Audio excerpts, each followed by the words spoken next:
আসসালামু আলাইকুম। আমার মা আমাদের বর্তমান পরিস্থিতির উপর ভিত্তি করে কিছু কথা বলেছেন। আপনারা মার সেই কথাগুলো দেখবেন। আমরা বর্তমানে খুবই অসহায় অবস্থায় আছি।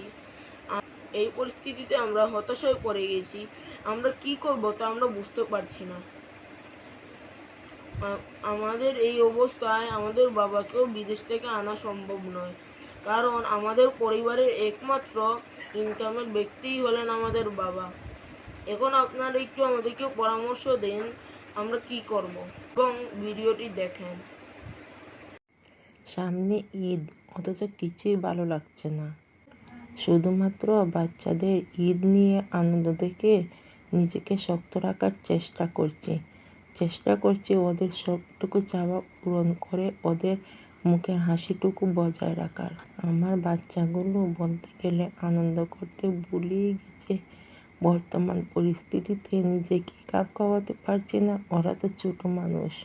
ভাবছি পড়ালেখা নিয়েও ওদেরকে প্যারা কম দেওয়ার চেষ্টা করব।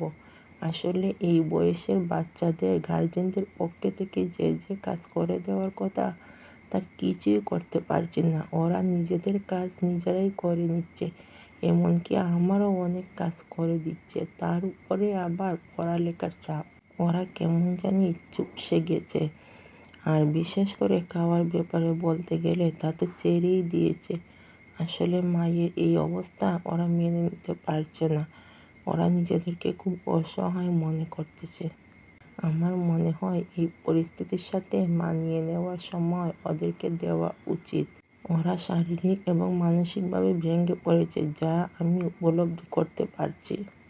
তাই আমার মতে এখন ওদের পড়ালেখার চাপ কিছুটা কমিয়ে দিয়ে ওদেরকে পরিস্থিতির সাথে মোকাবেলা করতে দেওয়া উচিত।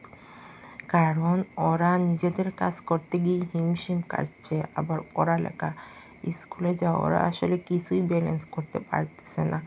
ওরা কি করবে কি না কিছুই বুঝতে পারতেছে না। ওরা একটা হতাশার মধ্যে ডুবে গেছে।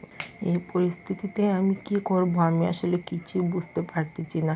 আমি কোনো সিদ্ধান্তই নিতে পারতেছি না। সামনে পরীক্ষা, রেজাল্ট খারাপ হওয়ারও একটা আশঙ্কা আছে, কিন্তু ওরা কোনো কিছুই ব্যালেন্স করতে পারতেছে না। একটা করতে গেলে ওদের আরেকটা হচ্ছে না। এখন আপনাদের কাছে আমি পরামর্শ চাচ্ছি, আসলে আমি কি করব?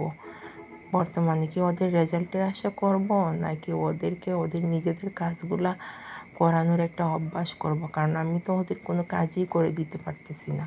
আমার এমন পরিস্থিতি। আমি আপনাদের কাছে একটা পরামর্শ চাচ্ছি। আশা করি আপনারা আমাকে ভালো পরামর্শ দেবেন। এই পরিস্থিতিতে আমার কি করা উচিত? গালিব 3-তে পড়ে এবং হিমেল 7-এ পড়ে। এখন আমি কি করব? আমি কিন্তু ওদেরকে নিয়মিত স্কুলেও পাঠাতে পারতেছি না। একদিন গেলে আরেক